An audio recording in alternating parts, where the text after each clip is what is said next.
बिस्मिल्लाहिर्रहमानिर्रहीम। अस्सलाम वालेकुम स्टूडेंट्स। आज का हमारा लेक्चर है chapter number 1 introduction to biology का theory of abiogenesis and biogenesis. Last lecture में हमने बायोलॉजिकल मेथड पढ़ा था, उम्मीद है कि आपको समझ में आ गया होगा। आज हम पढ़ने जा रहे हैं बायोजेनेसिस एंड एबायोजेनेसिस। ये बेसिकली दो थ्योरीज हैं, दो नज़रियात हैं, ठीक है। किसके बारे में?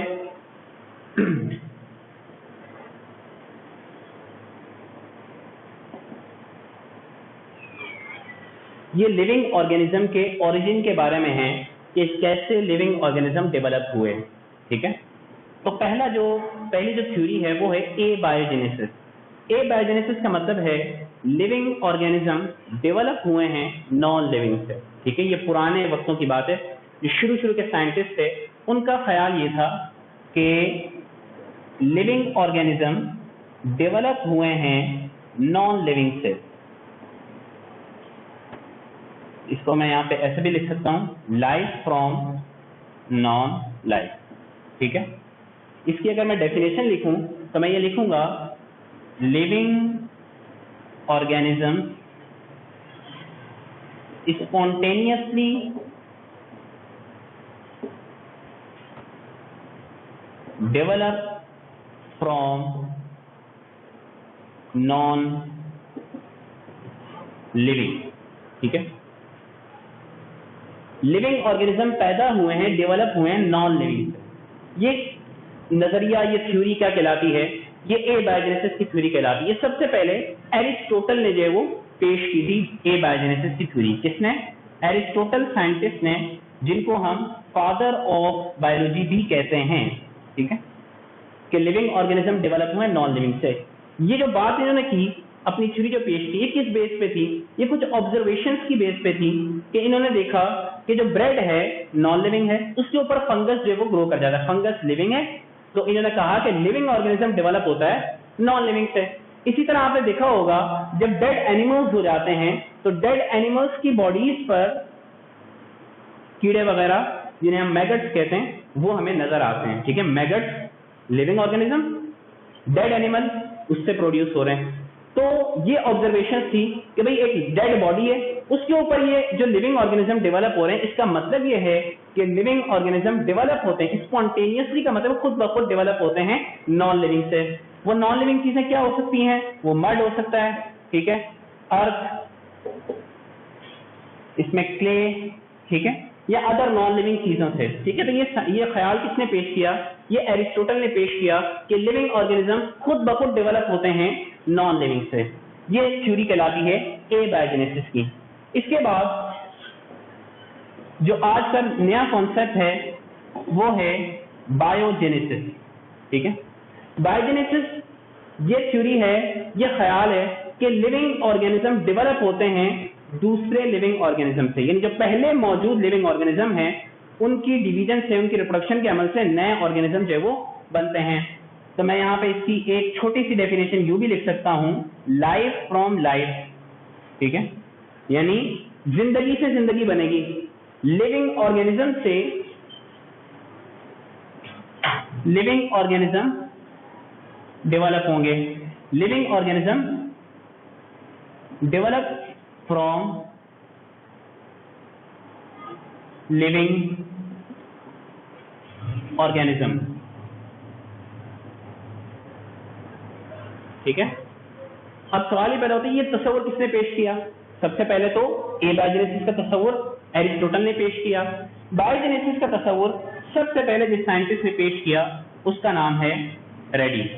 ये इटली के साइंटिस्ट हैं, इनका नाम रेडी है। इन्होंने ये तस्वीर पेश किया कि लिविंग ऑर्गेनिज्म डेवलप होते हैं लिविंग ऑर्गेनिज्म से, दूसरे लिविंग ऑर्गेनिज्म से पैदा होते हैं। इसका मतलब यह है कि एबायोजेनेसिस की जो थ्योरी है वो गलत है और बायोजेनेसिस का तस्वीर जो है वो सही है। लेकिन ये बात इन्होंने एक्सपेरिमेंटली जो है वो इस बात को प्रूव किया कि कैसे जो है वो लिविंग ऑर्गेनिज्म से दूसरे लिविंग ऑर्गेनिज्म जो है वो डेवलप होते हैं। तो रेडी ने 3 एक्सपेरिमेंट्स किए। वो 3 एक्सपेरिमेंट्स क्या हैं, अभी हम उनको डिस्कस करते हैं।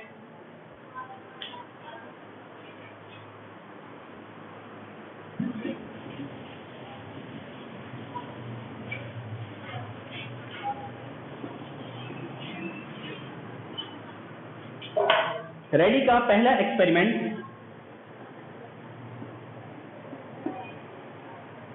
एक्सपेरिमेंट नंबर 1, इन्होंने क्या किया, इन्होंने कुछ मुर्दा सांप जो है वो एक बॉक्स के अंदर जो है वो रखे,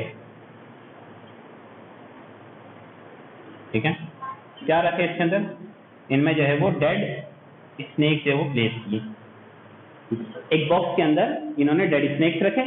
तो इन्होंने देखा कि उस डेड स्नेक्स के गिर्द जो है वो मक्खियां जो है वो जमा हो गई, ठीक है, आपने देखा है कुछ मुर्दा चीजों के गिर्द जो है वो मक्खियां जो है वो बिनबिनाती हुई हमें नजर आती हैं, ये क्या है जी, फ्लाइज। इन्होंने नोटिस किया कि उन डेड स्नेक्स पर, उन डेड स्नेक्स के गिर्द जो है वो मक्खियां जमा हुई। 3 दिनों के बाद इन डेड स्नेक्स पे उन्हें मैगट्स जो वो नजर आए। मैगट्स क्या होता है, ठीक है, मैगट्स जो है वो फ्लाई की, मक्खी की एक लार्वल फॉर्म है, जिसको हम उर्दू में कीड़ा कहते हैं या सुंडी जिसको आप कहते हैं, इसको मैं यहाँ पे कीड़ा, ठीक है, ये लार्वल फॉर्म होती है, लार्वल फॉर्म होती है फ्लाइज की, ठीक है। 3 दिन के बाद इन डेड स्नेक पे क्या नजर आए, मैगट्स नजर आए। इसके बाद 18 डेज के बाद ये मैगट्स कन्वर्ट हो गए किसमें, प्यूपा में। किसमें कन्वर्ट हो गए, प्यूपा में। तो प्यूपे इज अ प्लूरल वर्ड, ठीक है, यानी बहुत सारे प्यूपा, पहले मैगट्स थे, वो कन्वर्ट हो गए किसमें, प्यूपे में। अब ये जो मैगट्स थे, ये प्यूपा कौन सी स्टेज कहलाती है, ये वो स्टेज कहलाती है जिसमें कीड़ा जो है अपने ऊपर एक कवरिंग चढ़ा लेता है, ठीक है, इस स्टेज को हम प्यूपा कहते हैं। अब उसने क्या किया, कुछ प्यूपा जो है वो अलग से एक गिलास कंटेनर के अंदर जो है वो निकाल लिए, सेपरेट कर लिए, ठीक है, और उसको कवर कर दिया शीट ऑफ पेपर से, ठीक है। इस गिलास कंटेनर के अंदर क्या रखा उन्होंने, कुछ प्यूपा जो है वो अलग कर लिए और उसको कवर कर दिया शीट ऑफ पेपर से। तो 8 दिन के बाद उन्होंने देखा कि जितने भी प्यूपा थे, हर एक प्यूपा में से हर एक फ्लाई जो है वो इमर्ज हुई, निकली, यानी प्यूपा से क्या निकली, फ्लाइज जो है वो इमर्ज हुई। अब इस पूरे एक्सपेरिमेंट से रेडी ने क्या बात साबित की, रेडी ने कहा कि जो, और ये जो फ्लाइज की खास बात ये थी कि ये वो सेम फ्लाइज थी जिस तरह की फ्लाइज ने क्या किया था, विजिट किया था उन डेड स्नेक्स को। तो इस बात को बयान किया रेडी ने कि डेड स्नेक्स पर फ्लाइज ने अंडे दिए थे, वो अंडे जो है वो मैगट्स के अंदर कन्वर्ट हुए, मैगट से फिर प्यूपा बना और प्यूपा से जो फ्लाइज बनी। इसका मतलब ये है कि ये जो फ्लाइज हैं ये दरअसल ऑफस्प्रिंग हैं उन फ्लाइज की जिन्होंने डेड स्नेक्स को विजिट किया था। इसका मतलब ये है कि ये जो फ्लाइज निकली हैं ये डेड स्नेक से नहीं निकली, ये डेड स्नेक से डेवलप नहीं हुई, बल्कि लिविंग ऑर्गेनिज्म फ्लाइज से न्यू फ्लाइज जो है वो इमर्ज हुई है, डेवलप हुई हैं। इसका मतलब ये है कि बायोजेनेसिस का जो तस्वुर है वो सही है, लिविंग ऑर्गेनिज्म डेवलप होते हैं, दूसरे लिविंग ऑर्गेनिज्म से, नॉन लिविंग से डेवलप नहीं होते। ये था इनका पहला एक्सपेरिमेंट रेडी का। अब हम दूसरे एक्सपेरिमेंट की तरफ चलते हैं।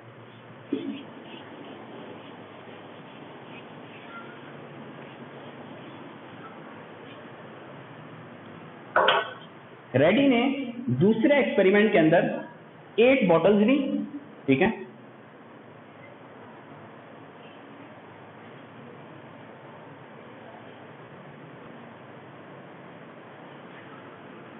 इनके अंदर उन्होंने डेड स्नेक्स,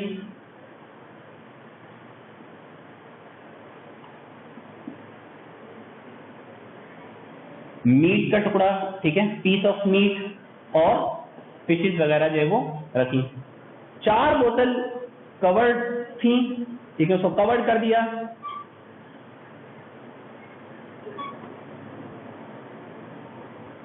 और 4 बॉटल्स को जो है उन्होंने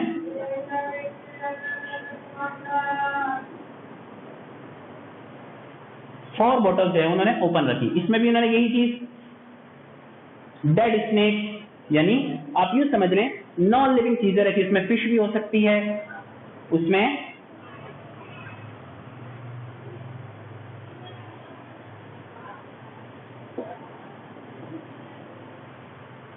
अब उन्होंने ये जो दूसरा एक्सपेरिमेंट किया, ये इस बात को देखने के लिए किया कि क्या कवर्ड बॉटल्स के अंदर भी ये चीज परफॉर्म होती है कि नहीं होती। ठीक है, 8 बॉटल्स ली, 4 बोतल जो है वो कवर्ड थी, ठीक है, और 4 बोतल जो है वो ओपन थी। इसके अंदर अब क्या हुआ कि जो कवर्ड बॉटल्स थी उनमें फ्लाइज तो उनके गिर जमा हुई लेकिन वो अंदर नहीं जा सकी, लेकिन जो ओपन बॉटल्स थी उनके गिर फ्लाइज जमा हुई और सेम वही एक्सपेरिमेंट जो है वो हुआ, जो सेम वही प्रोसीजर जो हुआ जो पहले एक्सपेरिमेंट में हुआ था। क्या हुआ था, फ्लाइज ने डेड स्नेक्स पे जो है वो अंडे दिए थे, एग्स दिए थे, और एग्स से फिर मैगट्स और मैगट्स से फिर प्यूपा। यानी पहले क्या हुआ, एग्स, ठीक है, एग्स किस में कन्वर्ट हुए, मैगट्स के अंदर, और मैगट्स जो है वो प्यूपा के अंदर, और प्यूपा से जो है वो फ्लाइज जो है वो हुई।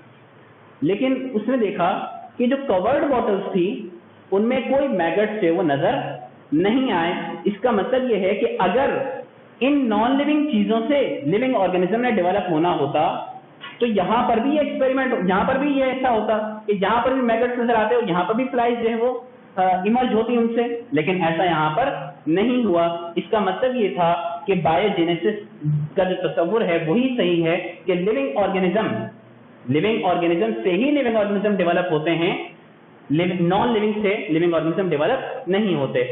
रेडी के इस एक्सपेरिमेंट पर कुछ बायोलॉजिस्ट ने जो वो क्रिटिसाइज किया, उन्हें कहा कि ए बायोजेनेसिस के लिए एयर का होना बड़ा जरूरी है।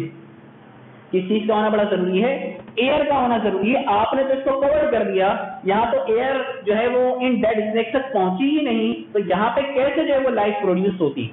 ठीक है, उनका जो एतराज था वो ये था कि ए बायोजेनेसिस के लिए हवा का होना जरूरी है, यहाँ पर तो हवा अंदर पहुंच ही नहीं सकी, लिहाजा इसलिए यहाँ पर कोई लाइफ प्रोड्यूस नहीं हुई। इस बात का जवाब देने के लिए रेडी ने एक तीसरा एक्सपेरिमेंट जो है वो परफॉर्म किया। रेडी ने क्या किया, एक बोतल के अंदर जो है वो कुछ नॉन लिविंग चीजें रखी, मैं यहाँ पे डेड स्नेक्स लिख देता हूं, डेड स्नेक, फिशेस वगैरह, व्हाटएवर। अच्छा, अब इसको जो है उन्होंने कवर किया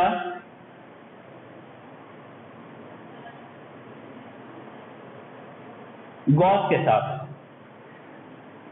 किसके साथ, गॉज के साथ, यानी जाली के साथ। इसको आप रेशमी कपड़े के तौर पर भी ले सकते हैं कि ताकि यहां पर हवा जो एंटर हो सके लेकिन कोई फ्लाई जो है, मक्खी वगैरह अंदर ना जा सके, या कोई माइक्रो ये जो लिविंग ऑर्गेनिज्म है वो अंदर ना जा सके, सिर्फ हवा जो है वो, हवा की एंट्री जो है वो पॉसिबल हो। ठीक है, किस बात का जवाब देने के लिए, इस बात का जवाब देने के लिए कि इनका जो दूसरा एक्सपेरिमेंट था उस पर बायोलॉजिस्ट ने एतराज ये किया कि ए बायोजेनेसिस के लिए हवा का होना बड़ा जरूरी है, लेकिन आपने तो उन कवर्ड बॉटल्स को बिल्कुल ही कवर कर दिया, आपने एयर को एंटर होने ही नहीं दिया। तो लिहाजा इस बात को प्रूव करने के लिए उन्होंने तीसरा एक्सपेरिमेंट किया, एक बॉटल ली और उसके अंदर डेड स्नेक्स रखे, उसको कवर किया गॉज के साथ। ठीक है, यानी अब यहां पर एयर जो है वो अंदर जा सकती थी लेकिन फ्लाइज जो है वो उसके बाहर ही नहीं, फ्लाइज वगैरह या कोई लिविंग ऑर्गेनिज्म वगैरह अंदर नहीं जा सका।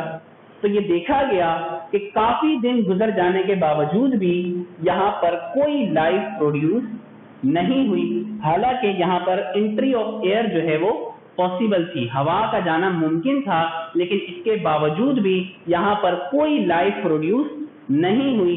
इन तीनों एक्सपेरिमेंट से रेडी ने इस बात का कंक्लूजन, इस बात का नतीजा निकाला, ये रिजल्ट निकाला कि theory of biogenesis is correct. ठीक है, and A biogenesis is wrong. ठीक है, इन तीनों एक्सपेरिमेंट से रेडी ने यह बात साबित कर दी कि लिविंग ऑर्गेनिज्म से दूसरा लिविंग ऑर्गेनिज्म डेवलप होता है, नॉन लिविंग से नहीं होता।